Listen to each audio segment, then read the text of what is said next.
द्वितीय विश्व युद्ध के बाद जो विश्व उभरा वह पहले के विश्व से काफी भिन्न था। द्वितीय विश्व युद्ध के बाद संयुक्त राज्य अमेरिका और सोवियत संघ के रूप में दो महाशक्तियों का आविर्भाव हुआ, जिसमें से एक पूंजीवादी तो दूसरी समाजवादी व्यवस्था की समर्थक थी। दोनों महाशक्तियों ने संपूर्ण विश्व को अपने अपने पक्ष में लाने का प्रयास किया। इस प्रकार पूरी दुनिया को दो भागों में बांटने का प्रयास ही नहीं हुआ, वरन इस प्रयास से तनाव भी उपजे। परंतु इन दोनों गुटों से भिन्न एक अलग आंदोलन भी उभरा, जिसे तृतीय विश्व युद्ध या गुट निरपेक्ष आंदोलन का आविर्भाव माना जाता है। गुट निरपेक्षता का अर्थ है कि किसी भी विशेष देश के साथ सैनिक गुटबंदी में सम्मिलित न होना या किसी भी महाशक्ति के साथ द्विपक्षीय सैनिक समझौते से दूर रहना, राष्ट्रीय हित का ध्यान रखते हुए न्यायोचित पक्ष में अपनी विदेश नीति का संचालन करना। परंतु गुट निरपेक्षता तटस्थता नहीं है। जैसा कि जॉर्ज लिस्का ने लिखा है कि किसी विवाद के संदर्भ में यह जानते हुए कि कौन सही है कौन गलत है, किसी का पक्ष न लेना तटस्थता है, किंतु गुट निरपेक्षता का अर्थ है सही और गलत में विभेद करते हुए सदैव सही का समर्थन करना। अमेरिका के जॉन फॉरेंस डलेंस ने, जिन्होंने आइजनहोवर सिद्धांत विकसित किया था, कि प्रसिद्ध युक्ति थी तटस्थता अनैतिक है, परंतु गुट निरपेक्षता न तो तटस्थता है और न निष्क्रियता। जैसा कि जवाहरलाल नेहरू कहते हैं, गुट निरपेक्षता है राष्ट्रों की विविध मुद्दों पर अपने विवेक से निर्णय लेने की स्वतंत्रता। अर्थात गुट निरपेक्षता किसी अन्य देश के प्रभाव में निर्णय लेने के बजाय अपने ऐतिहासिक निर्णय लेने की स्वतंत्रता है। इससे दो बातें स्पष्ट हो जाती है। प्रथम, कि गुट निरपेक्षता का यह मतलब नहीं है कि हर मुद्दे पर नाम नॉन एलिगेंट मूवमेंट के सारे सदस्य राष्ट्र एक ही निर्णय ले, अर्थात नाम एक गुट है, यह मान्य नहीं कि दूसरा कुछ सैद्धांतिक बातों को छोड़कर हर देश अपने हितों को देखते हुए उपयुक्त निर्णय ले सकता था। अर्थात गुट निरपेक्षता का निर्धारक गुट नहीं है, इसका निर्धारक देश हित है। देश हित की गति के आधार पर हर देश को स्वतंत्र निर्णय लेने की स्वायत्तता है, यद्यपि यह देश हित संकीर्ण स्वार्थों पर आधारित नहीं थे। गुट निरपेक्षता की नीति के प्रणेताओं में से पंडित जवाहरलाल नेहरू ने गुट निरपेक्षता को स्पष्ट करते हुए कहा है कि हमारी तटस्थता का अर्थ है निष्पक्षता, जिसके अनुसार हम उन शक्तियों और कार्यों का समर्थन करते हैं जिन्हें हम उचित समझते हैं और उनकी निंदा करते हैं जिन्हें हम अनुचित समझते हैं, चाहे वे किसी भी विचारधारा के पोषक हो। गुट निरपेक्षता का अर्थ है किसी भी विशेष देश के साथ सैनिक गुटबंदी में सम्मिलित न होना या किसी भी महाशक्ति के साथ द्विपक्षीय सैनिक समझौते से दूर रहना, राष्ट्रीय हित का ध्यान रखते हुए न्यायोचित पक्ष में अपनी विदेश नीति का संचालन करना।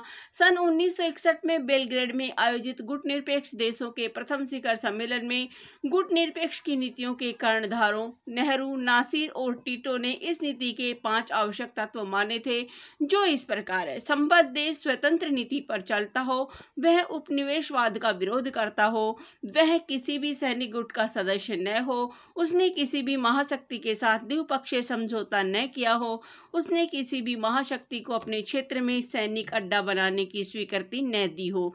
इस प्रकार स्पष्ट हो जाता है कि गुट निरपेक्षता एक गुट नहीं वरन एक आंदोलन है, जो विश्व के राष्ट्रों के बीच स्वैच्छिक सहयोग चाहता है, उनमें प्रतिद्वंदिता या टकराव नहीं। गुट निरपेक्ष आंदोलन का प्रथम सम्मेलन सितंबर 1961 में यूगोस्लाविया की राजधानी बेलग्रेड में हुआ। इस शिखर सम्मेलन में 25 देशों के प्रतिनिधियों ने भाग लिया। अगर गुट निरपेक्ष आंदोलन का मूल्यांकन किया जाए तो इस आंदोलन की कई उपलब्धियां रही। प्रथम तो यह कि इस आंदोलन के उभरने से औपनिवेशिक शासन से मुक्त हुए कई नवस्वतंत्र राष्ट्र अमेरिका या सोवियत संघ द्वारा बनाए गए गुटों के चुंगल में जाने और पिछलग्गू बनने से बच गए। दूसरा यह कि गुट निरपेक्ष आंदोलन ही उपनिवेशवाद, नस्लवाद आदि के विरोध में सबसे मुखर आवाज उठाई। इसके बढ़ते प्रभाव एवं इसके बढ़ते महत्व के कारण ही गुट निरपेक्ष देशों के सम्मेलन में भाग लेने वाले देशों की संख्या और गुट निरपेक्ष आंदोलन की सदस्यता दोनों ही बढ़ती जा रही है। गुट निरपेक्ष राष्ट्रों के प्रयास स्वरूप ही विश्व के दो प्रतिस्पर्धी गुटों में संतुलन तथा विश्व शांति प्रयासों की इच्छा पैदा की जा सकी है।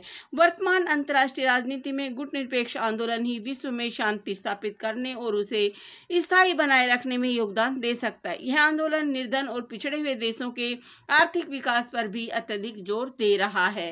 गुटनिरपेक्ष आंदोलन वैश्विक आर्थिक विषमता के विरुद्ध भी निरंतर संघर्ष करता रहा है। इसकी मान्यता है कि आर्थिक शोषण का अंत किए बिना विश्व शांति संभव नहीं है, लेकिन कई कारणों से गुटनिरपेक्ष आंदोलन उतना प्रभावशाली नहीं हो सका जैसी की अपेक्षा थी और धीरे धीरे यह आंदोलन कमजोर होता चला गया। इसके अनेक कारण थे, जैसे नाम के सदस्य देश विविध मामलों में असमान थे। इनमें से कुछ जनतांत्रिक थे तो कुछ तानाशाही, कुछ तेजी से विकास करने वाले देश जैसे भारत तो कुछ विकास से अछूते देश। इनमें जो विषमता थी उसके कारण इनमें दरार पड़ती चली गई। नाम की आर्थिक स्थिति बहुत कमजोर थी और यह पश्चिमी देशों की सहायता के बिना नहीं रह सकते थे, इसीलिए ये पश्चिम समर्थक रहे और इस आंदोलन पर यह आरोप लगाया जाता रहा है कि वास्तव में कोई पूरी तरह गुटनिरपेक्ष नहीं है। गुटनिरपेक्ष आंदोलन की एक प्रतिष्ठा यह बनी थी कि यह साम्राज्यवाद विरोधी, शांति समर्थक, न्याय समर्थक आंदोलन है। इन देशों ने अपने किंतु पड़ोसियों के संघर्ष के कारण गलत संदेश गया। नाम का आधार आंदोलन के नेताओं की व्यक्तिगत प्रतिष्ठा पर टिका था। मृत्यु एवं अन्य कारणों से जब ये नेता अलग होने लगे तब यह आंदोलन कमजोर होने लगा। अरबों अफ्रीकियों एवं एशियाइयों में फूट पड़ गई एवं सर्वस्वीकृत नेता का अभाव हो गया। शीत युद्ध के कमजोर पड़ने से भी नाम प्रभावित हुआ। सोवियत नेता खुश्चेव ने पूंजीवाद एवं समाजवाद के सह अस्तित्व की बात मान ली और गुटों के बीच समझौते से नाम कमजोर पड़ गया। भारत के संदर्भ में भी नाम की प्रासंगिकता है। नाम के पुनर्जीवन से एक बार पुनः भारत को अगुवाई का अवसर मिलेगा। सोवियत संघ के विघटने से बात सामने आई कि जब गुट ही नहीं तो गुटनिरपेक्षता अर्थहीन है। 1980-90 में यह कहा गया कि या तो इसे समाप्त करने की औपचारिक घोषणा कर दी जाए या इसे स्वयं ही मर जाने दिया जाए, परंतु 21वीं सदी के प्रारंभ में नाम के पुनरुद्धार की बात की जाने लगी, क्योंकि जब नाटो जैसे संगठन नहीं समाप्त हुए तो इसे क्यों समाप्त किया जाए।